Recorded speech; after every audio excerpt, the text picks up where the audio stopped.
Welcome to the Spoilers of the Damned podcast.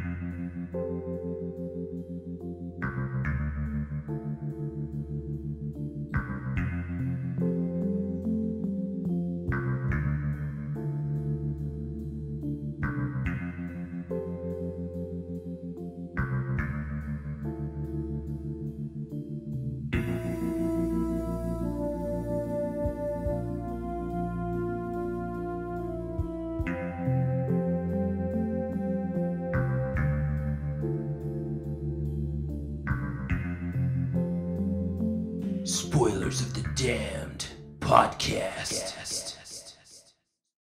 Hello and welcome to our very first Twin Peaks episode.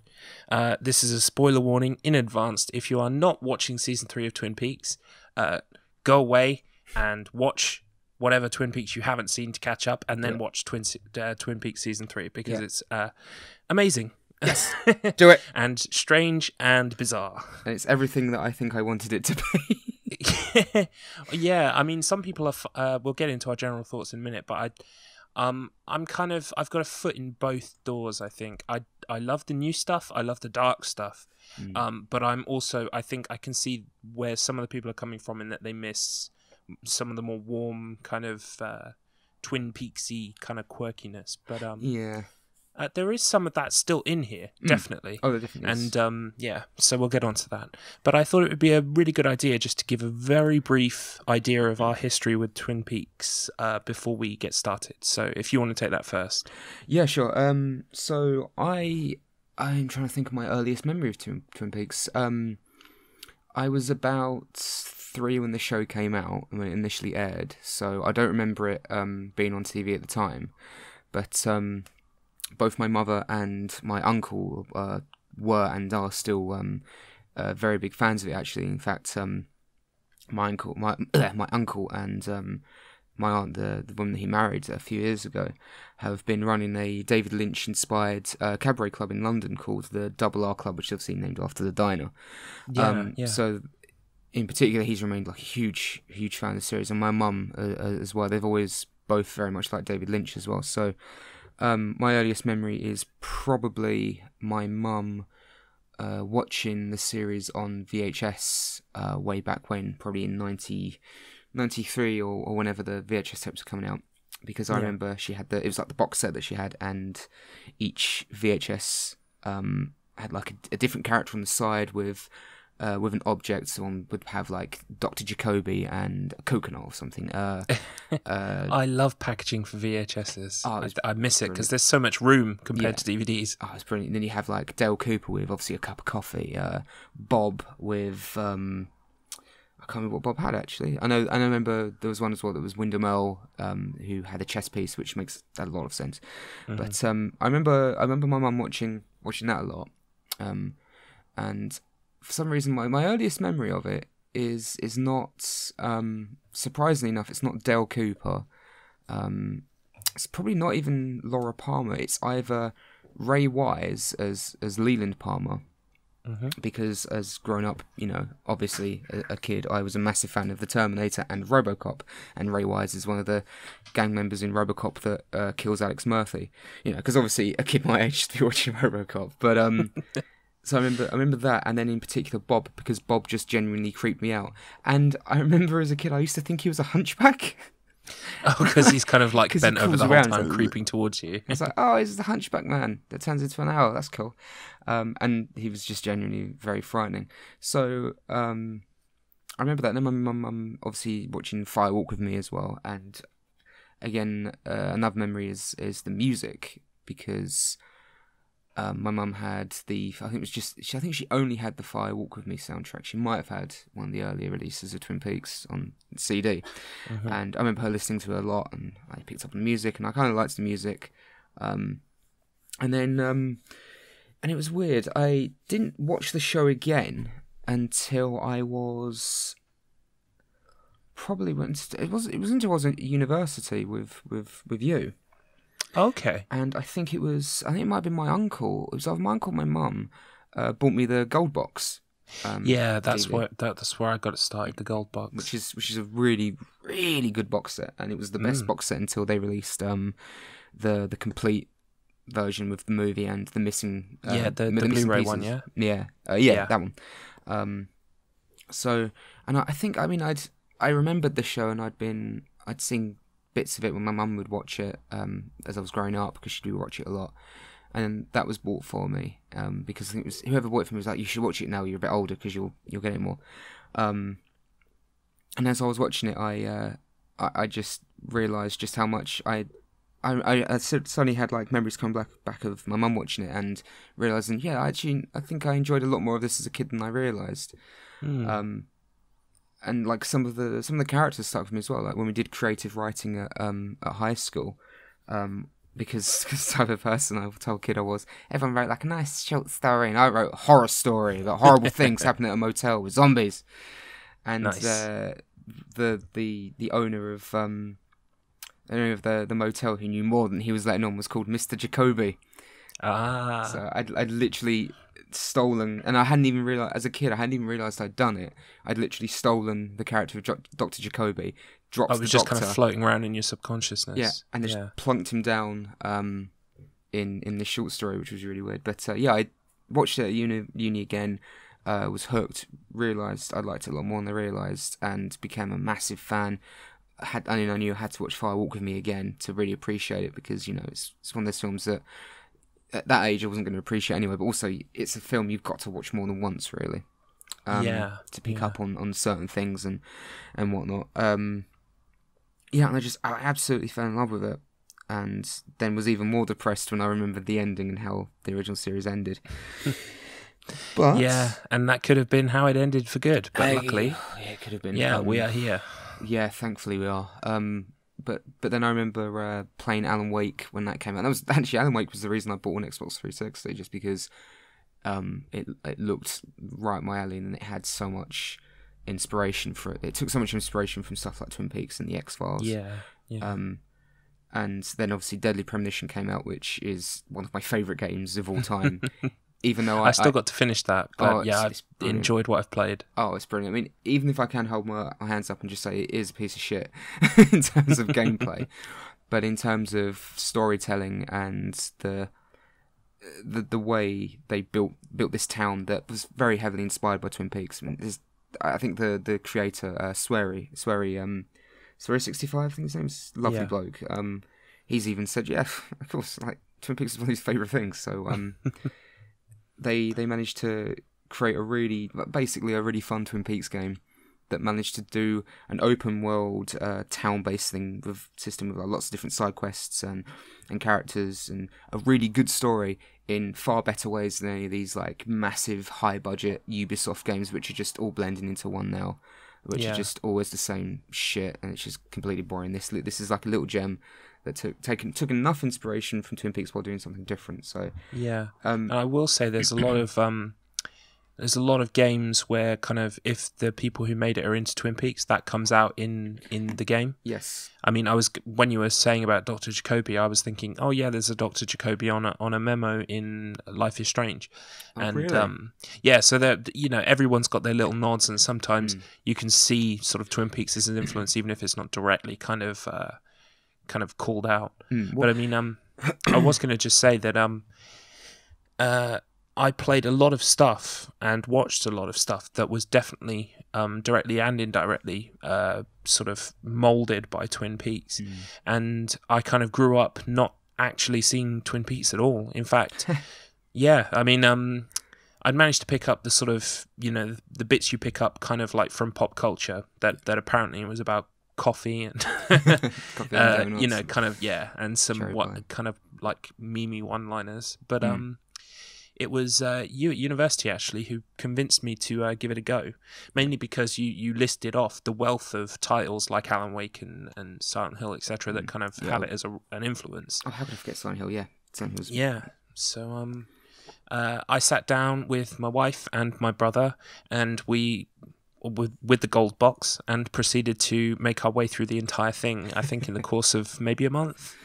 That sounds about right. That's pretty much how I'd get back from the classes or whatever lectures we'd have, and I'd put on like one episode, and I'll go, I'll put one more on, I'll put one more on, and then by the time it's like 11 o'clock, you're like, I should probably eat. Yeah. Whoops, I should probably go to bed.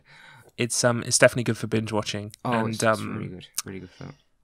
Yeah. I mean, it's not perfect. I can see why the viewership was obviously, it was cancelled at the end of season 2, and I can see why people stopped watching it mid season 2, because once you find out who killed Laura Palmer, like who was actually possessed by Bob,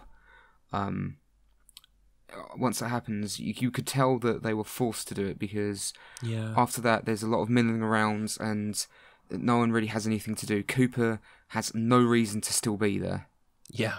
Except that they're like, well, we can't let him go because he needs to come back again.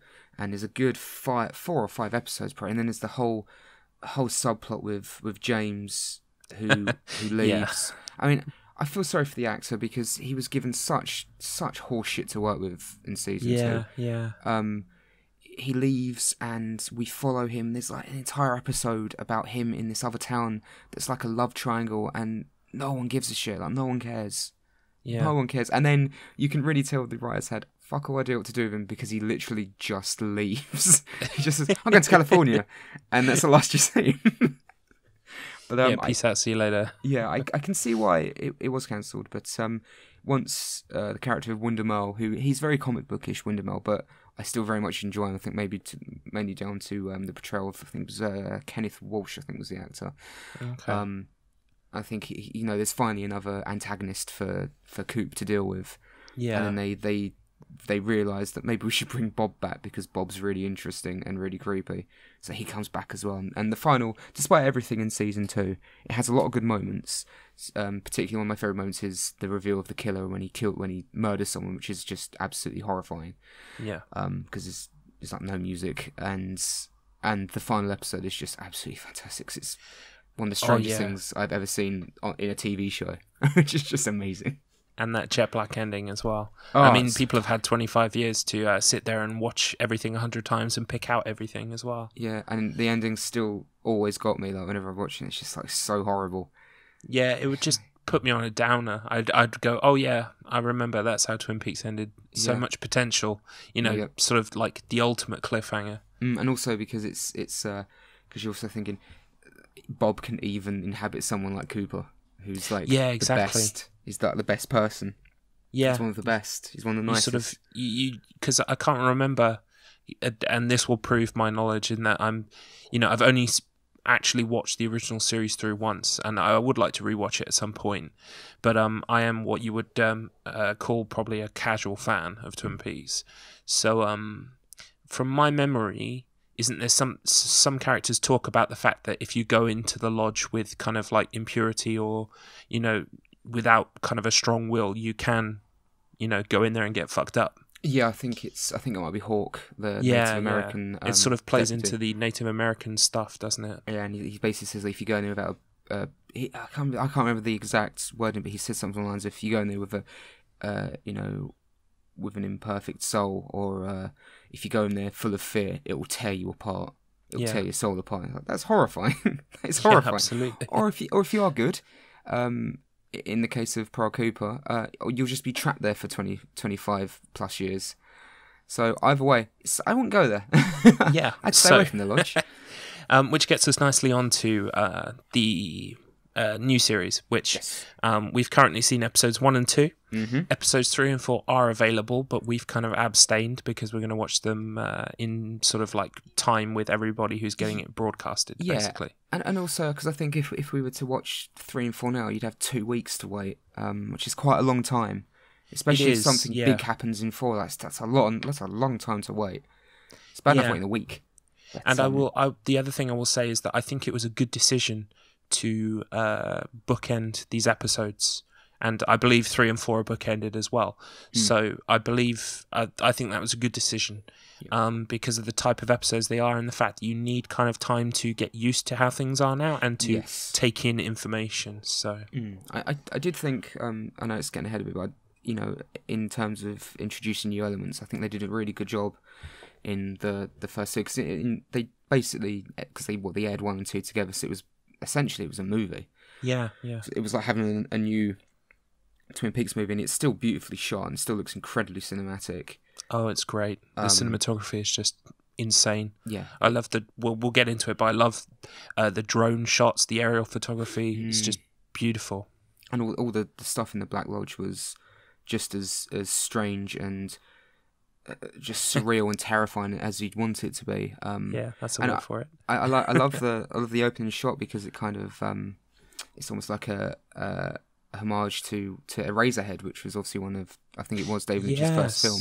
Yeah, a film I've not yet seen, but is on my list. It's very strange. And it does star Jack Nance as the main character. And Jack Nance played Pete Martell, the person that finds Laura Palmer wrapped in plastic. Yes. Yeah. There's a fish in the percolator. Yeah, I love that guy. He was fantastic, but he was. I'm pretty sure he was in basically everything Lynch did up until he died.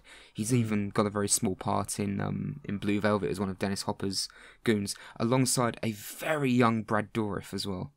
In a lovely silver suit. A lovely silver suit. Incidentally, I hadn't actually watched Firewalk with Me until this week, and I don't know why. It was a case of I never got round to it at the time. We finished the season, and then I don't know, something happened. We just didn't watch it. But I saw what people were saying about this new series and the fact that it was suggested that it was probably more in the vein of Firewalk with Me, and so people should probably look to that for inspiration as to how the new series is going to develop. Yeah, so I think that's right. I finally took the plunge, and incidentally, it was really nice to see Harry Dean Stanton in that. Yeah, he's looked that old forever since Alien. I think he's pretty much at the same age. I think he smokes so much that his body's in some kind of strange stasis field. Yeah. He just looks exactly the same. It's mental. I don't know if he's in this as well. It wouldn't surprise me if he was at some point. Yeah, well, hopefully. Firewalk with Me is... I can understand why people maybe didn't like it back in the day, but at the same time, I disagree with one of its main criticisms, which is it's not funny and upbeat like the show. And my response was always, that's because most of the movie is about the last 7 days of a teenager who is brutally raped and murdered. Yeah, who knows she's teetering on the edge of kind of madness almost. Yeah, and descending very much. And she knows before she dies that it's obviously, spoilers. She knows before she's even killed by him that Bob is inhabiting her father.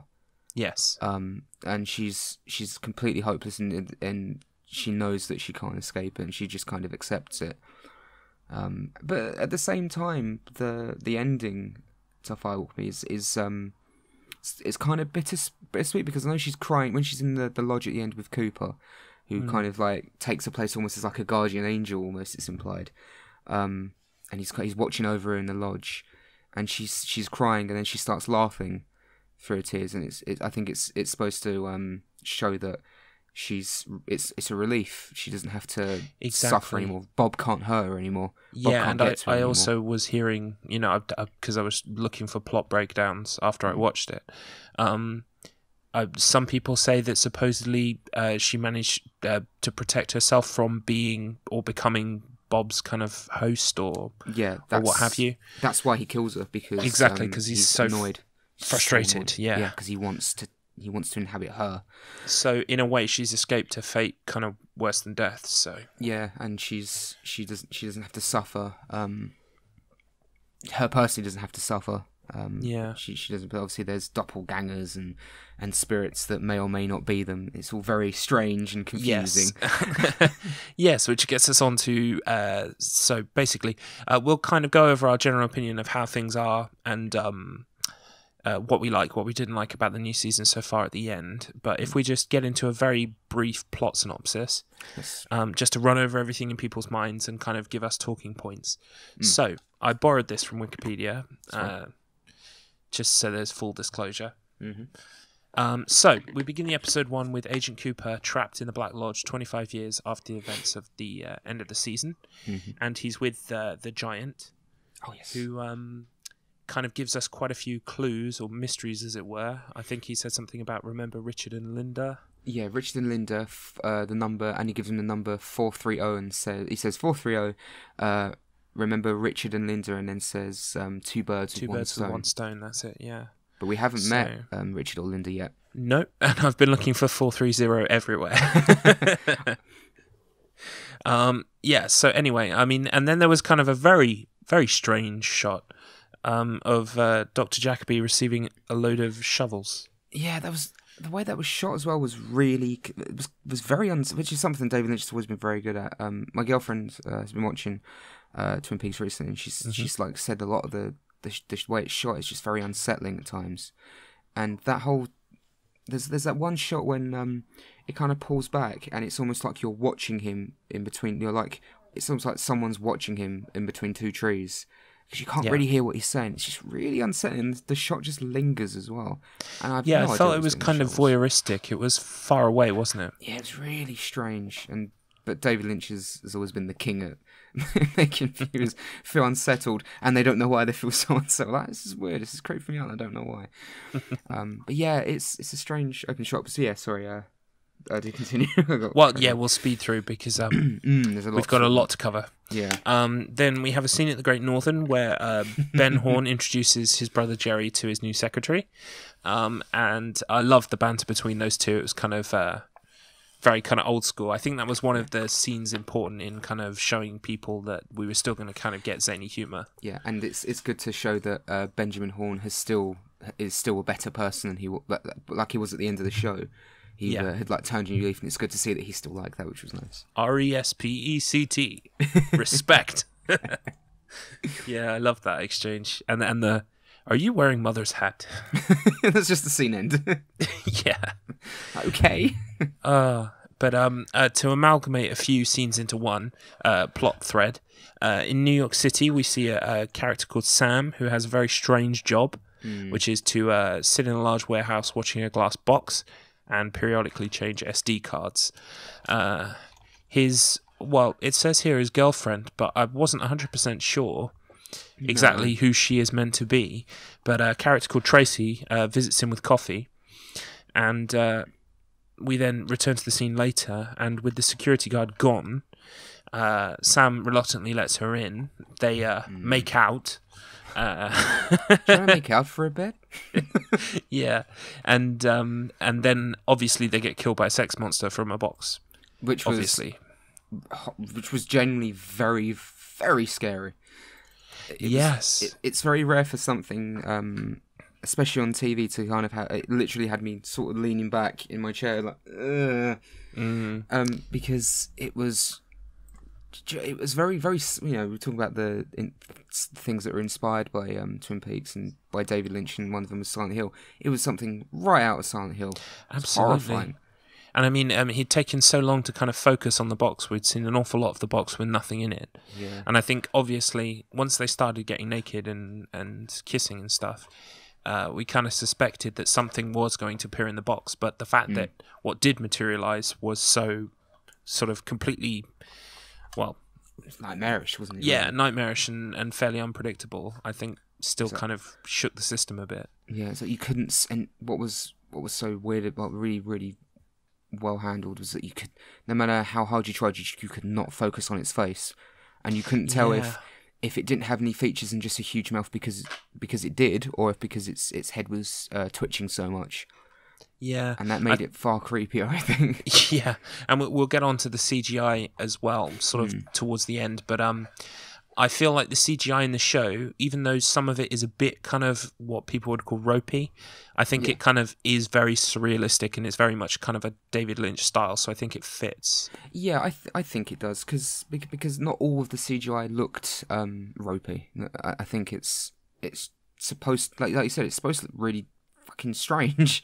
Well, yeah, I mean, he's got a whole toolbox he didn't have 25 years ago, that's for sure. Yeah, that's very true. Because not all of the CGI is bad. There's, obviously, I know we're skipping ahead again, but there's a scene with Cooper in the glass box, and that looked pretty good. That wasn't a bad effect at all. Yeah. So, but yeah, sorry, I keep getting. No, it's all right. We're kind of going to skip around all over the place. That's fine. In South Dakota, the physical form of Dale Cooper, now a sinister long-haired man with black irises, retrieves two associates named Ray and Daya for an unspecified task. So yeah, the reveal that I presume this is essentially Bob, or the doppelganger with Bob. Yeah, as I understand it. Yeah, I'm certain that has to be it, because especially with the way season 2 ends, especially we can see Bob in Cooper's reflection. But yeah. I assume, because I don't know if it's because he was able to, the doppelganger was able to escape. It just means that he can inhabit it constantly, because with Leland wasn't in the Black Lodge. He had control of his own. He was sometimes in control of his own body. Absolutely, but Bob would obviously just disallow him from remembering anything. So I don't know. I'm a bit intrigued about that. Yeah, it's unsure as of yet what the kind of harkening back to our other podcast, the rules are. Rules. The wig is terrible though. Yeah, but the wig is so bad. I think Carl MacLachlan does a good job of kind of pulling off weird and sinister. Yeah, it's very stoic, isn't he? Yeah. Okay. And that sort of leads us on to the latter half of the episode, which is police find a local librarian in a South Dakota town murdered, Ruth Davenport, with a decapitated head placed on the headless body of someone we don't know. Yeah, that's probably one of my favourite things that's happened. Besides the everything in New York was great with the glass box, but the whole setup was just great. And again, a lot of people complain it's not as lighthearted as Twin Peaks. The lead up to the reveal of the two dead bodies was some of the funniest stuff. Yeah, absolutely. The small flat lady was amazing. Yeah, and the very odd handyman. And yes, you're kind of along there with the police officers and being really frustrated with them. Yeah, and going from person to person, and then only to find out it was all fruitless. But it'll be interesting to see how that man will play in later, because he seems to have done something with the room. Presumably, he had that bag, and he was talking about that guy not being in on the cut or something. That's right. Yes. Yeah. So I'm expecting that to sort of come back up later.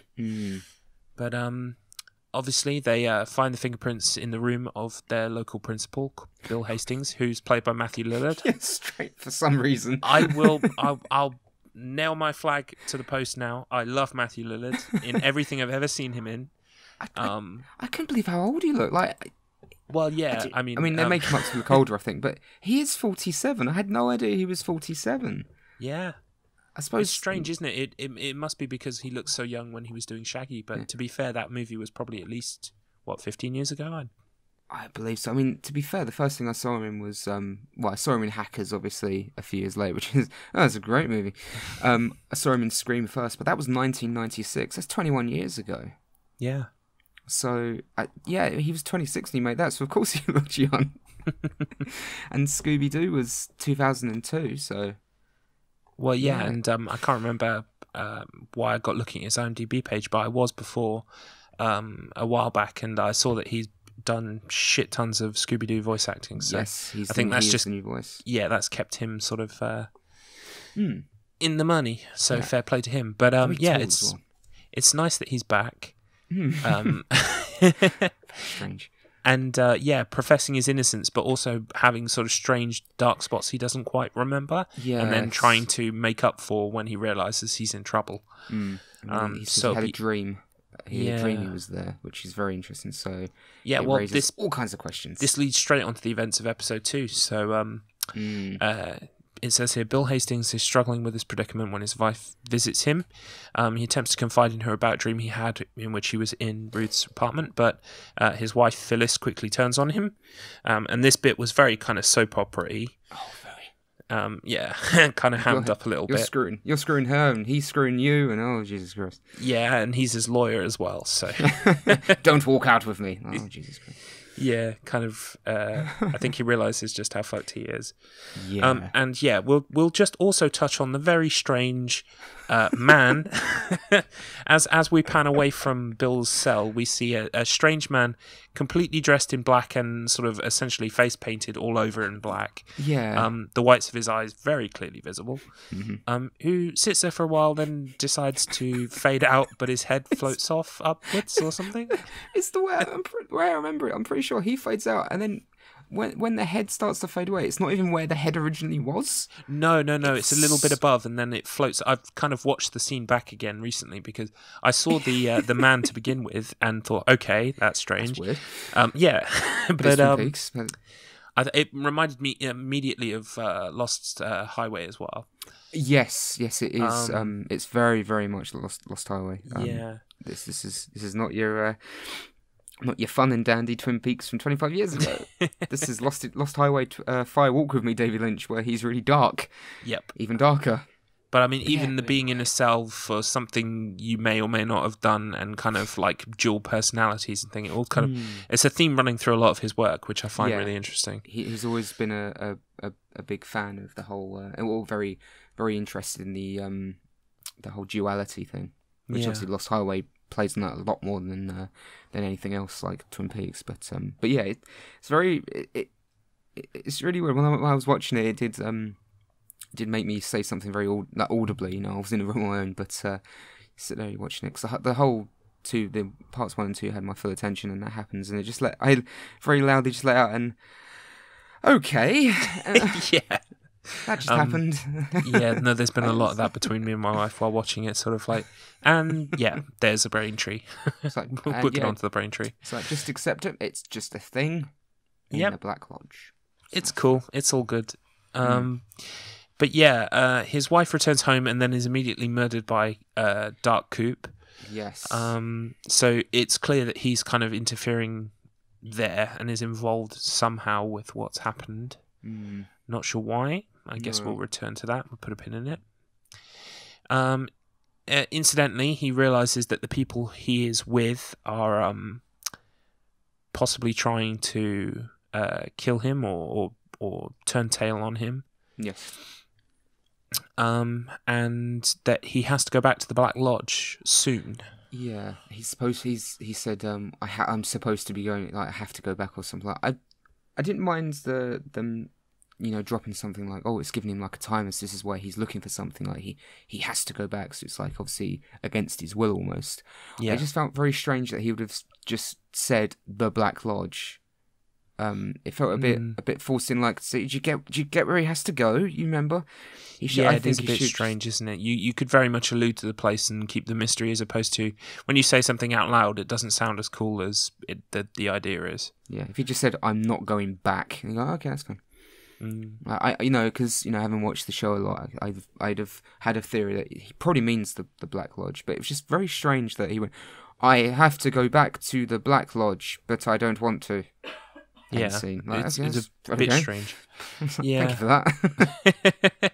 Oh well, but to be fair, in these 2 hours, you kind of grip onto things that you kind of can take for granted and know for sure.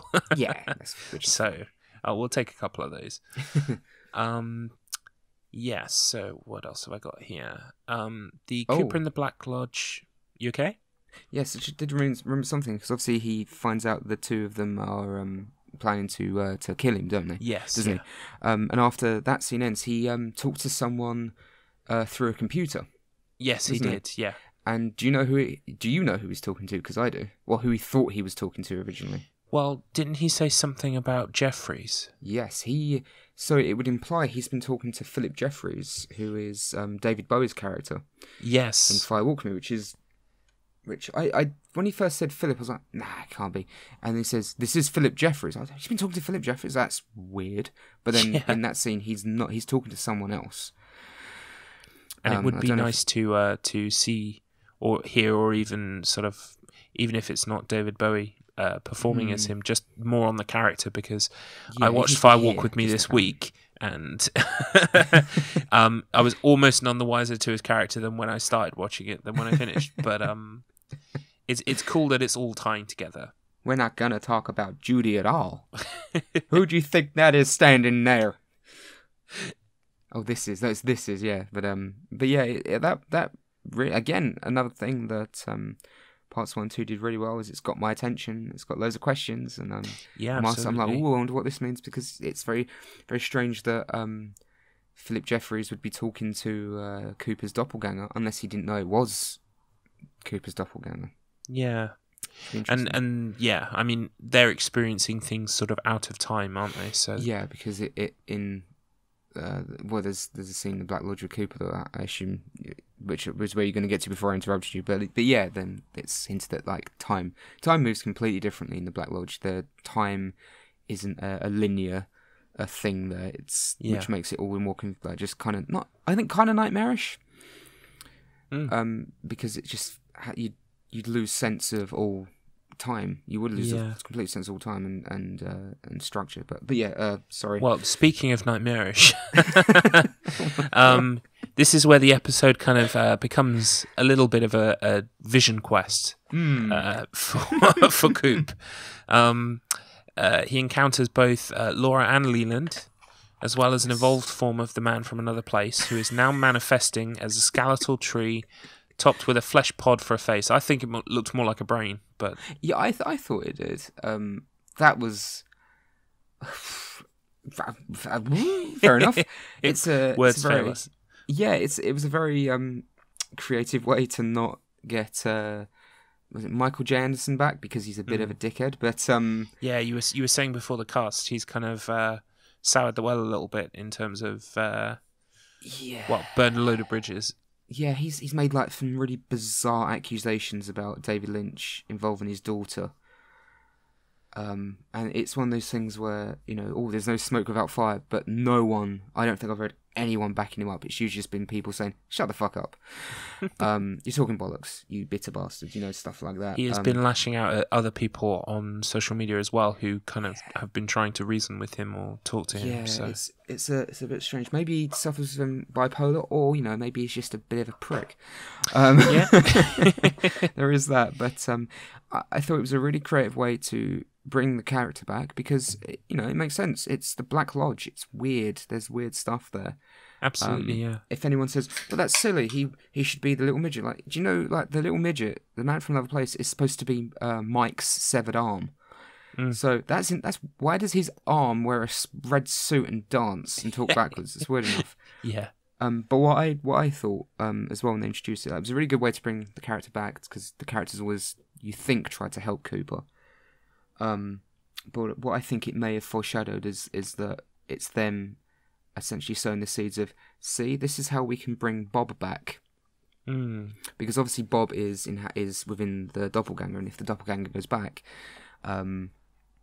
what do we do about Bob? Well, the fact that they've done this is basically, I think, freed them up to say, we can cast someone else as Bob.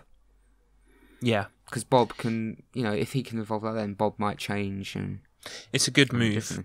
It's sort of, it's like the Doctor from Doctor Who, isn't it? That in kind of choosing an avatar, they can choose a different one. Because God bless his soul, that guy passed away. In the 90s? Not long after. Frank Silver, I believe his name was. Yeah, Frank Silver. He died in 1995, unfortunately, which is a shame. He had complications with AIDS, so it's a shame, because he's one of those people that I've obviously gone to Twin Peaks UK Festival a lot, and people was asked, especially the Al Strobel, the actor that plays Mike, who was the sweetest old man I've ever met, who was taking too long to sign everyone's stuff because he was having a conversation with everyone, because he was just so nice. Yeah. People would talk about, was it like working with Frank? And he said Frank was just everyone has said he was just one of the nicest people on the set. He was like the complete opposite of Bob. He was so nice, and it's a shame. But yeah, I think it's because Bob is such a big part of the evil side of Twin Peaks.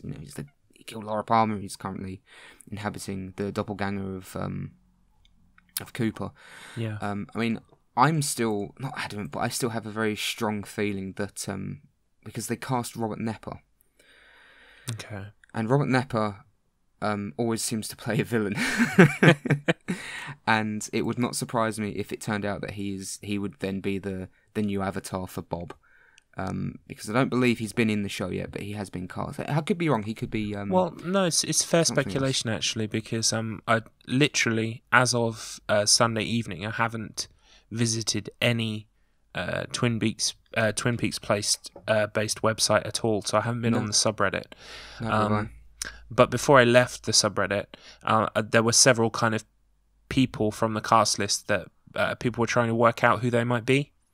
So I mean, like who Eddie Vedder might be, who Michael Cera might be. So it'll be interesting to see, based on those guesses, based on what kind of people they are, what character they'll be. So you might well be onto something.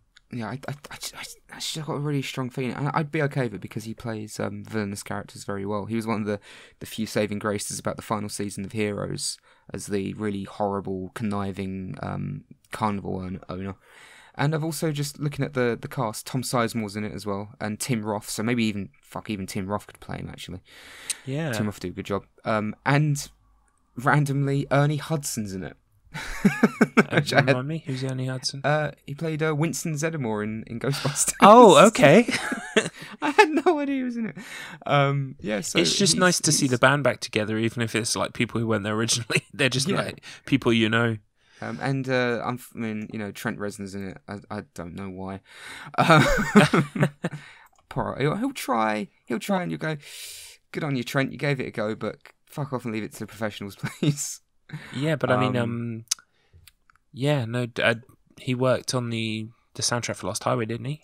I think so, yes, he did. So he's, as long as he doesn't have an important part, I don't mind. I would hate for them to get Trent Reznor to play Bob because he's always like a rock star and he's weird. Like, please don't. Yeah. Just please don't. No, I think they'll kind of hopefully relegate them to kind of bit parts. Yeah, it's probably a case of a load of people rang up and said, "Please, can I be on it in any way, shape, or form?" Okay, we need a moving delivery man. Okay, yeah, I'll do it. Yeah, like Tom Sizemore was like, "Yeah, I'll fucking do it. Yeah, I'll do that." Yeah, Tom Sizemore's in everything. Jesus Christ, and obviously in Tim Roth, I'm really looking forward to seeing Tim Roth because I really like Tim Roth. Tim Roth is the guy who played one of the Reservoir Dogs, right? Yes, he's Mr. Orange. I know his face. And he also played. He was Abomination in The Incredible Hulk. Came out a few years ago. Oh right, yeah, that's it. And he was in Hateful Eight. Hardcore. As well. He was in Hardcore Henry for about 2 minutes. Oh really? Yeah. Can't waste an actor like him. God damn it. Don't watch Hardcore Henry unless you've not eaten anything recently. Yeah, I've ever seen, so slightly nauseating. Yeah, I've seen. I saw the trailer for it, and was just I could not see that in the cinema. I don't even get motion sickness, but just looking at it, I can't do that. Jesus Christ. It's a bit of a crazy ride, but it is fun and it's a bit zany. It's got that guy from what's it called? District 9. It's got the main guy from District 9. Sharlto Copley. Is that his name? Yeah, I'll take your word for it. Really. I'll just double check. He's got a South African Sharlto accent. Copley. Yeah, it's South African. Yeah. Sharlto Copley. Yes, this one. He's great in it. He plays 5 or 6 different characters. Yeah. It's a Sharlto Copley show. What was I saying? Yes, Tim Roth was also in The Hateful Eight as well, which was very, very good. I really enjoyed that. But anyway, back to let's get back on topic. Okay, so after his sort of strange vision quest, Coop is tasked with returning to the real world and returning his evil doppelganger to the lodge. Yes. The patterned floor of the Black Lodge gives way under Cooper, and he falls into the glass box in New York, manifesting seemingly moments before the young couple were killed. Yes. Cooper is then plunged into space. Yeah, so it makes you wonder because the reason he falls into nothingness as he's watching his doppelganger driving. And then he's attacked by the doppelganger of the man from another place. Which I only just thought about it because he goes to the glass. He's in the glass box, obviously, while Sam and Tracy are outside looking for the security guard, which is very strange actually. That she says how no one's there. That's really odd. Yeah. And he's there moments before they come back. So maybe the thing that appeared in the glass box was looking for Cooper. Yeah, and I think personally, The billionaire, who we don't know exactly who it is, but has hired people to watch this box, presumably knew the time and place roughly that Coop would be. Yeah. And got it only slightly wrong. Slightly. And now the people are dead. But yeah. So it'll be interesting to see the identity of that billionaire. It will be. I mean, I theorise it might be Audrey Horne. I don't know.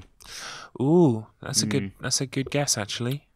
But then again, like her dad was the one who had all the money. But then again, you still don't know what's happened to her in between the last two series. So yeah, I was thinking maybe because it would make sense that someone like her would be looking for him, or because I can't think of anyone else that would be a millionaire from that town, unless they're not looking for him and they're just they want to know more about the Black Lodge. I don't know. It's good because it's giving me loads of questions. Yeah, I love that shit. So and I think it's done, like I said, such a good job of raising more questions on top of the ones we already had from the previous series. Yeah.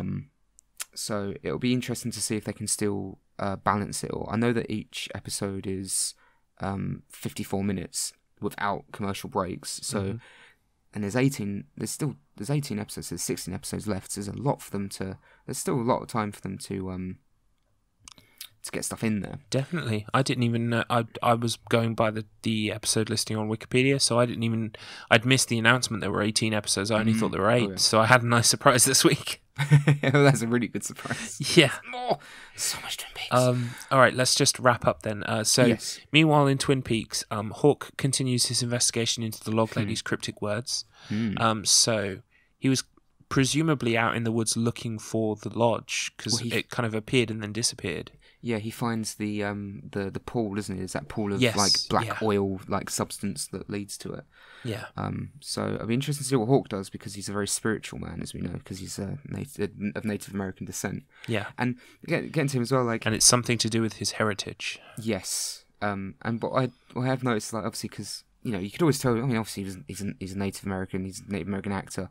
When he's got his jet black hair and the way he handles himself in the series, but seeing him now, he just look like your prototypical. He really does look like an old Native American. Yeah. It's so strange and bizarre. Like he really does look like. I'm not saying like as a stereotype, but like how you would think an elderly Native American to look, including the pure white hair, silvery white hair. Just the way he just looks. He looks the part, definitely. Yeah, he really does. And I'm just happy to see him back because I've always liked Michael Horse. Yeah. And and the other thing we saw is that James walks into the bar and sort of is staring a bit at Shelley. So I don't know if I don't know what's gone on there, but he looked kind of sad as well, didn't he? That was the thing. Yeah, I don't know if there's anything particularly between him and Shelley, or if it's rather that maybe he's kind of pining for the old days. Yeah, I thought. I mean, they. I think one of them says that Shelley says to her friends that he was in a biking accident, wasn't he? And he's never been the same. So I don't know if it's something to do with that, but he did look very sad when he was looking at everyone. So maybe he's become a bit of a recluse. But then again, he did come in with someone. Yeah. I have to say, what's weird is that the actor's gotten older, and I don't know if it's the haircut, but his forehead looks remarkably smaller.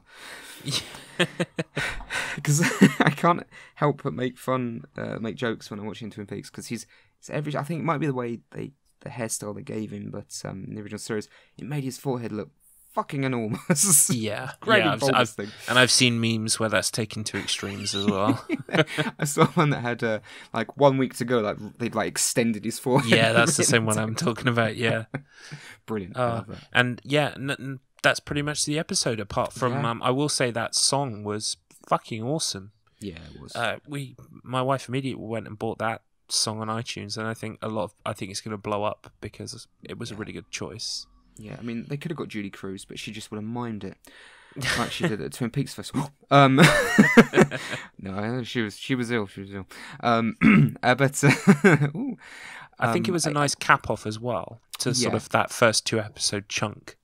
Yeah, I thought it was a really nice way to do it. It definitely left me wanting more. So, and yeah, the song was good. It felt like it fit right in with Twin Peaks. And it was nice to get some music as well, because although there had been bits and pieces, a lot of people were sort of complaining about the fact that there's not so much music in this sort of iteration. A lot of really creepy ambience, especially like some of my favourite stuff was and some drone stuff as well, like kind of consistently kind of background noise. Yeah, it was mainly in the room with the glass box. Like there's just that hum, low hum that's just really unsettling. Like it's almost like it's building your anticipation for something to happen, something to go bang. But the music that was in it, I liked the music right at the end, and also the music track to introduce Mr. C, as I think he's being called, the doppelganger. Was really good. Really, like I again felt really like it's just that one shot on the front of the car driving through the dark, and the music's really this dark, brooding, loud track, and again I felt really uncomfortable in all the right ways. It was definitely an entrance. It's like, like you knew it was something bad, like immediately. So, but I'm probably going to try and get my hands on that as well, actually, because I love that shit.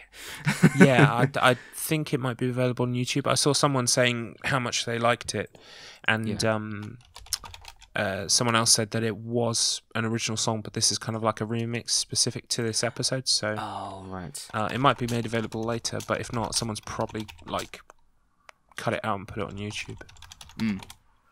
Just be careful, because not being up to date, spoilers are probably abound. I've managed to avoid any and all spoilers at the moment, but I have as well. I understand why they make episodes early. It's kind of like a hook to get people into their streaming service, but that makes sense. But at the same time, it makes it a minefield. Because that's why I took Monday off. Just to just to fucking watch it, because I just couldn't savor it. I couldn't take the chance of going to work, and then because I've done I watch wrestling, and sometimes not even thinking, I go on YouTube to listen to music in the morning, and there, lo and behold, there's a big spoiler for the wrestling event that I'm going to watch that evening. Like, I'm a fucking idiot.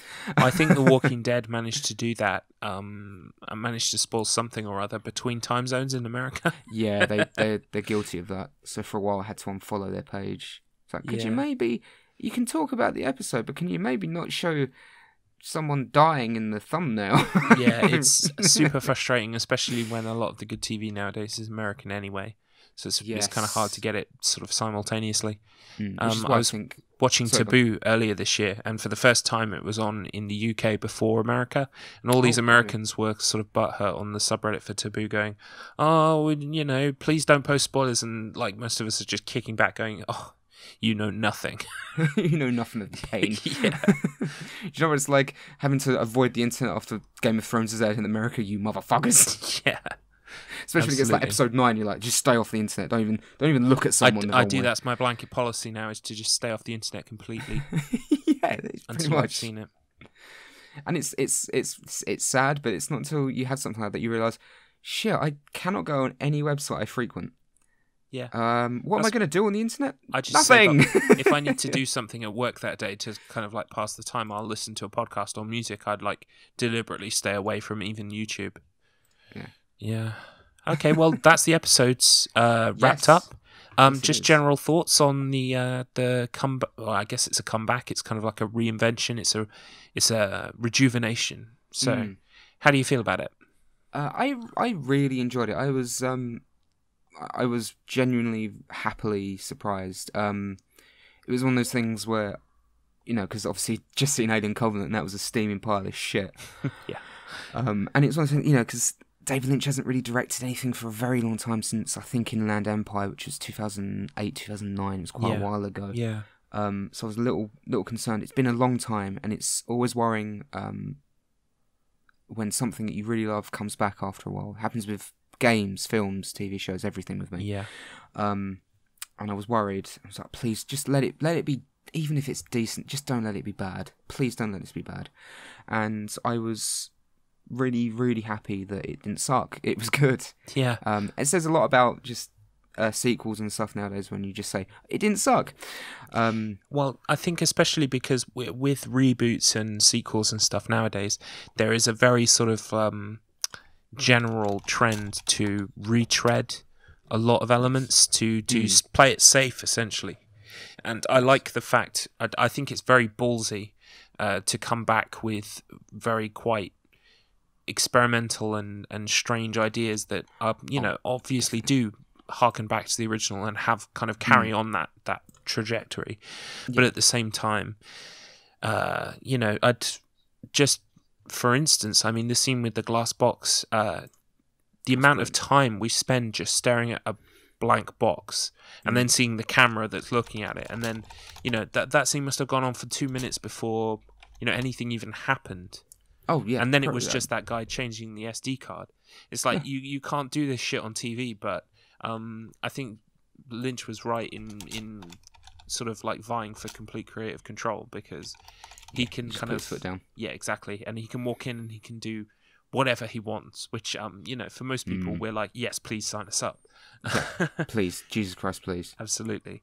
Because a lot of the meddling involved in the original season, sort of went against Mark Frost and David Lynch's plans for the whole thing. Yeah, so. And you can and again, I think you can tell it's in that lull of not halfway through season two. You can kind of tell. And again, in Red Letter Media's review of Firewalk With Me, they allude also as well to when you could tell when David Lynch came back, because all the stupid shit that they'd ruined, he just went, no, Nadine's fine now. Fuck that. This is what the show's about. And suddenly it started to get good again. So yeah, incidentally, I recommend that review after watching Firewalk With Me if you haven't seen it already. Yeah, it's really, really, really good. You can tell that the two of them, it's that they genuinely really love the show and they love the film. Yeah, I'll link it in the description. Yeah, well, suffice to say that it's brilliant, that we're very happy, that we're looking forward to more, sort of eagerly, but at the same time, exacting some self-control and making sure that we don't splurge ourselves all at once. Yes. So, well, and we've got, I don't know how many are being played back to back, but we've got at least another 12 or 14 episodes of this podcast, so stay tuned. Yes. Yeah, and until next time. Bye for now. See you later.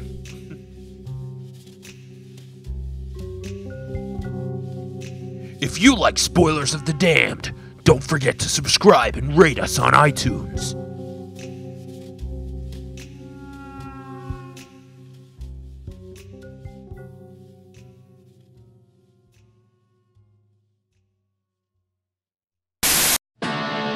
Team Wolfcat production.